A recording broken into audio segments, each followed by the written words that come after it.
اللہ تعالیٰ اس کو وہ بجلی جو ہے وہ دکھا کر اس کو خوفزدہ بھی کرتا ہے کہ کہیں کسی چیز کے اوپر یا انسان کے اوپر اگر یہ بجلی گر گئی تو اس کا کس قدر نقصان ہوگا، اور اس میں پھر تما بھی انسان کے لیے ایک امید بھی ہے، جو آج کے انسان کو اس میں سے ایک تما یا امید ہے کہ کسی طرح سے اس سے بجلی حاصل کر کے، اس کو سٹور کر کے، اس کو اپنے مختلف مقاصد کے لیے استعمال کیا جا سکے۔ تو یہ بھی اللہ کی نشانیوں میں سے ایک نشانی ہے، اور جیسے جیسے وقت گزرتا چلتا جا رہا ہے یہ نشانیاں اور زیادہ واضح بھی ہوتی چلی جا رہی ہیں، اور زیادہ بڑی بھی ہوتی جا رہی ہیں، اپنی مطلب وسعت میں بھی پھیلتی جا رہی ہیں اللہ تعالیٰ کی یہ نشانیاں، جیسے جیسے انسان جو ہے وہ سمجھتا جا رہا ہے ان چیزوں کو، اور یہ نشانیاں جو ہے یہ ان لوگوں پر اثر کرتی ہیں جو عقل رکھتے ہیں، لِقَوْمٍ يَعْقِلُونَ، جو عقل رکھتے ہیں۔ اور اسی طرح سے ومن آیاتہ، اس کی نشانیوں میں سے ایک یہ بھی ہے ان تقوم السماء والارض بامرہ، کہ وہ قائم ہے آسمان اور زمین اس کے حکم سے ہی۔ اس کے اوپر بھی کافی دفعہ پہلے بات ہو چکی ہے کہ یہ آسمان اور زمین کا نظام ہے، یہ پوری کائنات کا نظام، ان کا آپس میں ربط، آپس میں تعلق، آپس میں ایک خاص کشش ہے ہر جسم کی آپس میں، اور ایک خاص قوت کے ساتھ ایک سمت میں وہ رواں دواں ہے، اور پورا یہ نظام کائنات جو ہے اس کو برقرار رکھنا جو ہے یہ رب العالمین جو ہے یہ صرف اور صرف اسی کی قدرت جو ہے اسی میں ہے، اور یہ اس کی نشانیوں میں سے ایک بڑی نشانی ہے۔ اور یہ ساری نشانیاں جن کا ذکر ہو رہا ہے، مشرکین جو ہے وہ اس چیز کو مانتے ہیں کہ یہ اللہ ہی کر سکتا ہے، ٹھیک ہے؟ تو یہ نظام کائنات کا قائم رہنا، تقوم قائم رہنا جو ہے یہ بھی اللہ کے حکم سے ہے۔ اللہ کی نشانیوں میں سے ایک نشانی ہے کہ یہ پورا نظام کائنات جو ہے وہ اس کے حکم سے قائم و دائم ہے، وہ مسلسل جو ہے اس کی ضروریات کو پورا کرتا جا رہا ہے اللہ تعالیٰ اس پورا نظام کائنات کو۔ ثم اذا دعاکم دعوتن، پھر جب وہ پکارے گا ایک بار پکارنا، یعنی جب وہ اللہ اس قدر بڑا مطلب قدرت رکھنے والا ہے کہ پورا نظام کائنات، آسمان اور زمین مطلب انفرادی طور پر دیکھیں تو یہ زمین کے گرد جو آسمان ہے یہ بھی ہے، لیکن آسمان کی طرف جب نگاہ اٹھائیں تو وہ بہت سارے اس میں ستارے سیارے ہمیں نظر آئیں گے۔ تو پورا یہ نظام جو ہے اس کا قائم رہنا جو ہے وہ اللہ ہی کے حکم سے ہے، اور جو اللہ جو ہے وہ اس قدر بڑی بڑی نشانیاں جو اس سے پہلے بھی تذکرہ ہوئی، اور پھر آسمان اور زمین کا نظام قائم رکھنا یہ بھی اللہ کے حکم سے اگر یا اللہ ہی کی طرف سے قدرت سے ہے، تو جو اللہ اس قدر بڑی اور قدرت انلمیٹڈ قدرت رکھتا ہے تو اس کے لیے تو کچھ مشکل نہیں ہے۔ پھر فَإِذَا دَعَاكُمْ دَعْوَةً مِّنَ الْأَرْضِ، تو پھر وہ پکارے گا تمہیں ایک بار تمہیں ایک آواز تمہیں دے گا، تو پھر من الارض اذا انتم تخرجون، زمین سے تم اچانک باہر نکل آؤ گے۔ وہ اللہ جو اس بڑی بڑی قدرت کی نشانیوں پر قادر ہے، وہ اس بات پر بھی پوری قدرت رکھتا ہے کہ وہ تمہیں ایک دفعہ پکارے اور تم اچانک زمین سے باہر نکل آؤ گے۔ یہ اللہ تعالیٰ کی، آپ دیکھیں کہ بڑی بڑی نشانیاں جو ہیں وہ توحید کی طرف اشارہ، اور توحید کے ساتھ ساتھ اس طرف اشارہ کہ یہ پورا جو بھی نشانیاں اللہ تعالیٰ نے بیان کی ہیں قرآن مجید میں یہ سب حقیقت ہے، اور یہ سب محکم ہے، ان میں کسی قسم کا کوئی شک و شبہ بھی نہیں، اور یہ اسٹیبلشڈ بھی ہیں۔ اور جو اللہ ان ساری نشانیوں پر قدرت رکھتا ہے وہ یقیناً اس چیز پر بھی قادر ہے کہ وہ ایک دفعہ پکارے اور جتنے انسان جو ہے وہ مٹی کے اندر دبے ہوئے دفن کیے ہوئے وہ دوبارہ سے اٹھ کر اچانک سے زمین سے واپس نکل آئے۔ یہ بھی اس کی نشانیوں میں سے ایک نشانی ہے، جو انسان کا دوبارہ سے جی اٹھنا اللہ کے حکم سے۔ وَلَهُ، اور اسی کا ہے، من فی السماوات والارض، جو کچھ ہے آسمانوں اور زمینوں میں۔ ہم نے یہ مختصر کر دیا اس کو سمجھنا، لیکن یہ کافی دفعہ پہلے ہم تذکرہ کر چکے ہیں، لہذا اشارتاً یہ ہمیں کافی ہے یہاں پر ابھی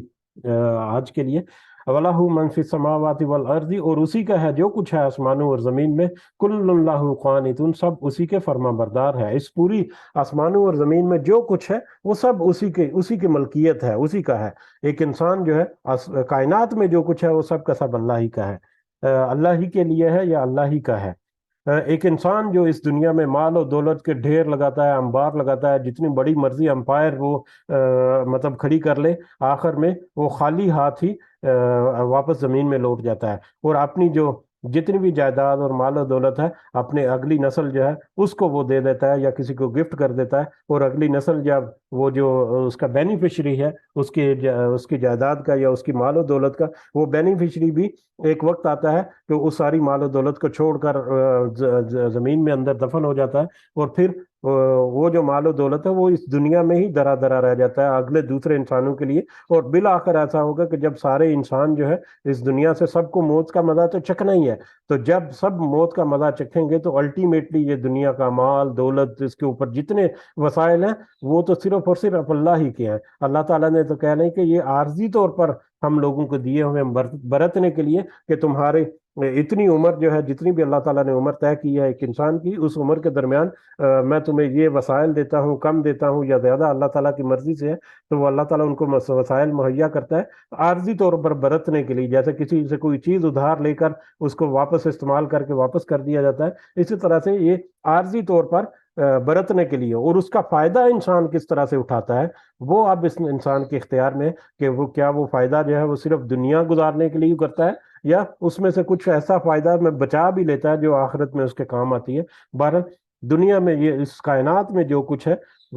ہے وہ سب کا سب اللہ ہی ہے، اللہ ہی اس کا واحد ہے، مالک ہے، اور سارے کے سارے ساری کی مخلوقات جو ہے یا پوری کائنات جو ہے وہ اسی کے تابع ہے یا اسی کی فرما بردار ہے۔ وَهُوَ الَّذِي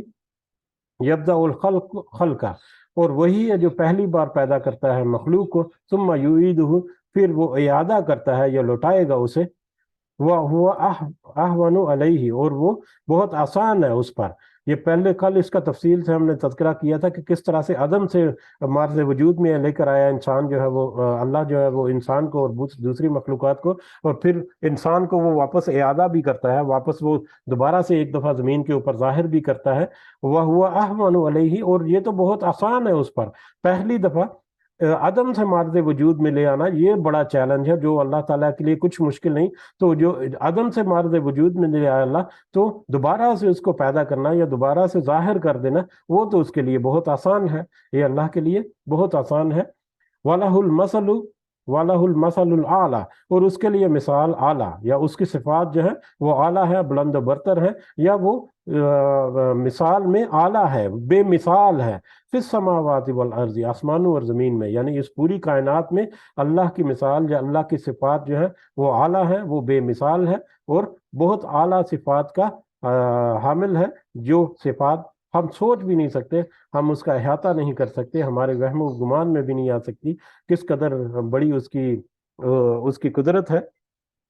وَهُوَ الْعَزِيزُ الْحَكِيمُ، اور وہ انتہائی غالب ہے اور حکمت والا ہے۔ یہ وہ اس پوری کائنات جو بھی انسان کو تخلیق کیا، باقی جانداروں کو تخلیق کیا، باقی موجودات، اس پوری کائنات میں جتنی تخلیق ہے اللہ تعالیٰ اس کے اوپر غالب ہے، پوری طرح سے اس کے اوپر غالب ہے، پوری طرح سے اس کے اوپر دسترس رکھتا ہے، قوت رکھتا ہے، قدرت رکھتا ہے، اور حکیم بھی ہے، بڑی حکمت کے ساتھ وہ ساری کائنات کے نظام جو ہے وہ چلا رہا ہے، اس میں انسانی زندگی جو ہے وہ اس میں بھی بڑی حکمت ہے۔ اور آج جو ہم نے آیات پڑھی اللہ تعالیٰ کی، اس میں اللہ تعالیٰ کی کتنی حکمت جو ہے وہ نظر آتی ہے ہمیں، اگر ہم دوبارہ سے ایک دفعہ ان کی طرف یاد دہانی کریں یا نظر دورائیں تو ہمیں پھر اللہ کی حکمت اور اللہ کی جو اس میں تدبیر ہے وہ بھی ہمیں نظر آتی ہے کہ کس قدر بڑی حکمت کے ساتھ اللہ تعالیٰ نے یہ ساری چیزیں جو ہے وہ نہ صرف ترتیب دی بلکہ ان کی زندگی کا نظام جو ہے اس کو بھی قائم و دائم رکھے ہوئے، اور یہ ایک مقررہ وقت تک اپنے طے شدہ منزل کی طرف بڑھتا جا رہا ہے۔ تو اس ساری پوری کائنات کی زندگی میں انسان ایک ایسی مخلوق ہے جس کو اللہ تعالیٰ نے اختیار دیا کہ اب تم چوز کر لو کہ یہ پوری کائنات جو ہے یہ ایک وقت پر اس کا یہ حال ہو جائے گا، اب تم یہاں پر اپنی زندگی کے درمیان چوز کرو کہ اس کائنات کے وہ مقررہ وقت کے بعد جب اگلا وقت جب شروع ہوگا تو اس میں تمہیں کیا پوزیشن اپنے لیے، کیا تم ان لوگوں میں شامل ہونا چاہتے ہو جن کو شان و شوکت کے ساتھ جنت میں اچھے باغات میں رکھا جائے گا، یا تم ان لوگوں کے ساتھ شامل ہونا چاہتے ہو جو ذلیل و خوار ہو کر عذاب میں دھکیل دیے جائیں گے۔ یہ پھر انسان کی اپنی چوائس ہے، اس دنیا میں رہتے ہوئے اللہ تعالیٰ نے اپنی طرف سے سب کچھ بتا دیا، سب کچھ واضح کر دیا، جو انسان جو یہ آیات جو ہے جب وہ پڑھتا ہے، جب اس کے اوپر غور و فکر کرتا ہے تو اس کو مزید وہ انفولڈ کرتی ہیں وہ اللہ تعالیٰ کی نشانیوں کو۔ تو اب یہ اختیار جو ہے وہ انسان کے ہاتھ میں ہے، اللہ تعالیٰ سے دعا ہے کہ ہمیں اس اختیار کو استعمال کرتے ہوئے اچھے عمل کرنے کی توفیق عطا فرمائے. اللہ تعالیٰ ہمیں صراط مستقیم پر چلتے رہنے کی توفیق عطا فرمائے. ہمارے سننے میں، سمجھنے میں، کہنے میں، بولنے میں اگر کوئی کمی بیشی ہے تو اللہ تعالیٰ ہمیں معاف فرمائے، اور اس کے بدلے میں اللہ تعالیٰ ہمیں ہماری نیتوں کو جانتے ہوئے ہمیں صحیح سمجھ کے ساتھ ساتھ اس کی صحیح جو نصیحت ہے وہ ہمارے دلوں میں ڈال کر اپنی اور اپنے ساتھیوں کی اصلاح کرنے کی توفیق عطا فرمائے. آمین یا رب العالمین. وما علینا الا البلاغ المبین. جی اگر کچھ اضافہ کرنا چاہ رہے ہیں تو کر سکتے ہیں. جزاکم اللہ خیرن کثیرہ. آج آیات جو ہے وہ ایک ایک آیت جو ہے وہ اتنا اتنا وقت جو ہے وہ تقاضا کرتی ہے کہ بس ہم اپنی محدود سی جو کوشش ہے اس میں ہے. اللہ تعالیٰ ہمیں ہمت و طاقت دے کہ ہم جو بھی تھوڑا سا سمجھنے کی کوشش کرتے ہیں اس کی صحیح سمجھ جو ہے ہمارے دلوں میں اتار دے. آمین. جی اگر کوئی اضافہ کرنا چاہ رہا ہے اس میں کر سکتے ہیں. جزاکم اللہ خیرن کثیرہ. جی السلام علیکم ورحمۃ اللہ وبرکاتہ. وعلیکم السلام ورحمۃ اللہ وبرکاتہ. جی شیخ جزاک اللہ خیر. کل میں کلاس میں آیا تھا، آپ جلدی چلے گئے، تو الحمدللہ آج مل گئی، شکر اللہ کا، الحمدللہ رب العالمین. تو بات یہ ہے کہ آگے انشاءاللہ حج آ رہا ہے، تو اس کے حج کے حوالے سے بھی کچھ میں نے کہ ترتیب ہو جائے کہ یا جمعرات کو یا بیچ میں ایک دو دن رکھ کے حج کا جو صحیح طریقہ جو ہے کمپلیٹ جو ہے اس پر اس کے اوپر بیان ہو جائے تو کیا خیال ہے؟ ہوں. اور ٹھیک پھر ہے دیکھتے ہیں عید اس کی میں بھی. قربانی کے ہاں حوالے اس میں سے. بھی کرتے ہیں کیونکہ پچھلے سال مجھے یاد ہے کہ تھوڑی تھوڑی سی بات ہوئی تھی، اور پچھلے سال ہم نے کیسے کیا تھا، جمعرات کو ہم نے کیا تھا، مختص کیا تھا. تو دو تین جمعرات جو ہیں اس میں حج کے بارے میں کچھ معلومات جو ہیں وہ شیئر ہوئی تھی. تو دیکھ لیں آپ اس طرح سے کر لیتے ہیں. جی پر میں نے کیا یہ آگے جو ایام جو آنے والے ہیں ان کے حوالے سے بھی بیچ میں تھوڑا سا نا جو ہوں. بھی یعنی کہ حج کے ہو گئے، رمضان کے ہو گئے، عرفات کے ہو گئے، اور بھی یعنی کہ جو روزے جو آتے ہیں بیچ میں ان کے حوالے سے آہستہ آہستہ میں نے کہ ان ایام آنے سے پہلے تھوڑا سا ہوں. یاد دہانی ہم لوگ میں تو نہیں کرا سکتا ہوں، آپ ہی کرا سکتے ہیں ماشاءاللہ. تو یہ بات ہے. ہوں. ٹھیک ہے دیکھ لیں آپ. انشاءاللہ ضرور اہتمام کرتے ہیں، بلکہ سارے جو ہے اس میں پارٹیسپیٹ کر سکتے ہیں. اگر کسی کو جی کچھ کہنا ہے یا کچھ بتانا ہے تو آپ کلاس میں بھی بعد میں ذکر کر سکتے ہیں، یا پہلے اگر مجھے واٹس ایپ پہ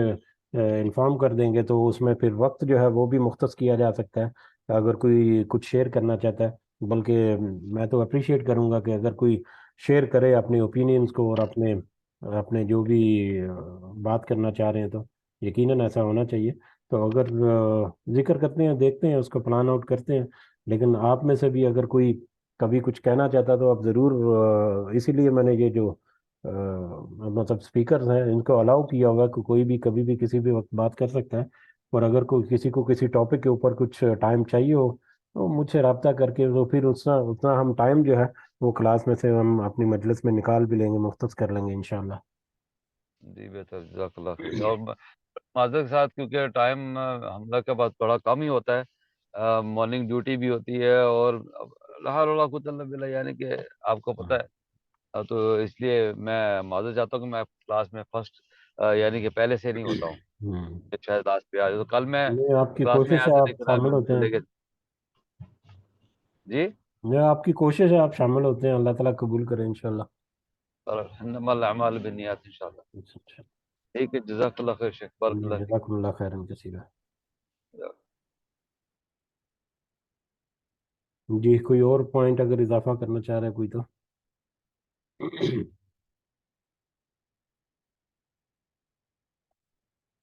جی ٹھیک ہے. اس کے ساتھ ہی ہم مجلس کے اختتام کی طرف بڑھتے ہیں. اللہ کی بڑی نشانیوں میں سے کچھ نشانیاں آج ہم نے جو دیکھی اس میں سے بہت آنکھیں کھول دینے والی نشانیاں بھی ہمیں ملیں گی. اور یقیناً اللہ تعالیٰ کی ان نشانیوں کو نہ تو ہم احاطہ کر سکتے ہیں، نہ ہی ہم پوری طرح سے اس کو ڈسکور کر سکیں. یا پتہ نہیں انسان جو ہے وہ اس قابل ہوگا یا نہیں ہوگا کہ اللہ تعالیٰ کی پوری قدرت جو ہے اس کو ڈسکور کرے. یقیناً وہ نہیں کر سکتا، یقیناً نہیں کر سکتا. لیکن اللہ تعالیٰ نے ہی انسان کو یہ قدرت دی ہے کہ وہ سوچے سمجھے، غور و فکر کرے. ٹیکنالوجی دی اللہ تعالیٰ نے. اور اللہ تعالیٰ کی جو غیر مرئی خصوصیات جو اللہ تعالیٰ انسان کو دیتا ہے، جو آج ہی پہلی آیت میں کہ اس بے جان مٹی سے پیدا کیا، پھر انسان جو ہے اچانک اس میں پھیل رہا ہے. تو ان قدرت کو، ان خصوصیات کو استعمال کرتے ہوئے انسان جو ہے آج بہت ساری چیزیں ہیں جو ڈسکور کر چکا ہے، جو کہ مطلب اس کو قرآن مجید میں جب وہ آیات پڑھتا ہے تو دھنگ رہ جاتا ہے کہ کیسے کیسی انفارمیشن جو ہے یہ قرآن مجید میں موجود ہے، لیکن اس کو سمجھنے کے لیے، اس کو اپنانے کے لیے ایک عقل اور شعور کی ضرورت ہوتی ہے، جو کہ اللہ تعالیٰ کی طرف سے خاص ہدایت کی شکل میں ہے، جو کہ اللہ تعالیٰ نے ہمیں الحمدللہ اللہ تعالیٰ نے دین ایمان کی دولت جو ہے اس سے تو ہمیں اللہ تعالیٰ نے منور کیا ہوا ہے۔ اللہ تعالیٰ سے یہ بھی دعا ہے کہ اس کے ایمان کی حفاظت کرنے کی اللہ تعالیٰ ہمیں توفیق عطا فرمائے۔ اللہ تعالیٰ ہمارے والدین کے ساتھ خاص رحم رکھے، خاص فضل و کرم سے ان صحت سے بھرپور زندگی عطا فرمائے، اور جس دنیا سے چلے گئے ہیں ہمارے والدین اور بزرگ بہن بھائی سارے مومنین اور مومنات، اللہ تعالیٰ سب کو خاص فضل و کرم عطا فرمائے اور جنت الفردوس میں اعلیٰ مقام عطا فرمائے۔ ہمارے ظاہری اور باطنی مسائل میں اللہ تعالیٰ خاص مدد اور رہنمائی عطا فرمائے۔ ہمارے کاروبار کے، جابس کے یا دیگر معاشی معاملات میں بہت سارے لوگ پریشان ہیں، اللہ تعالیٰ ان کو خاص آسانیاں اور خاص ان کے اوپر فضل و کرم عطا فرمائے۔ دنیا کا جو فضل و کرم جس کا اللہ تعالیٰ نے بار بار ذکر کیا، جو کہ عام تفاسیر میں ملتا ہے آج بھی، کہ تم سوتے ہو اور دن کو اور رات کو سونے اور جاگنے کے درمیان میں تم اللہ کا فضل بھی تلاش کرتے ہو، تو اللہ تعالیٰ ہمیں وہ فضل جو ہے وہ عطا کرے، اور ایسا فضل اللہ تعالیٰ ہمیں عطا فرمائے جو ہمیں اس دنیا میں بھی ہمارے کام آئے اور آخرت میں بھی ہمارے کام آئے۔ آمین یا رب العالمین۔ ربنا آتنا فی الدنیا حسنہ وفی الآخرۃ حسنہ وقنا عذاب النار۔ ربنا ظلمنا انفسنا وان لم تغفر لنا وترحمنا لنكونن من الخاسرین۔ ربنا تقبل منا انک انت السمیع العلیم وتب علینا انک انت التواب الرحیم۔ سبحان ربک رب العزۃ عما یصفون وسلام علی المرسلین والحمد للہ رب العالمین۔ سبحانک اللہم وبحمدک اشہد ان لا الہ الا انت استغفرک واتوب الیک۔ جزاکم اللہ خیرا کثیرا۔ السلام علیکم ورحمۃ اللہ وبرکاتہ۔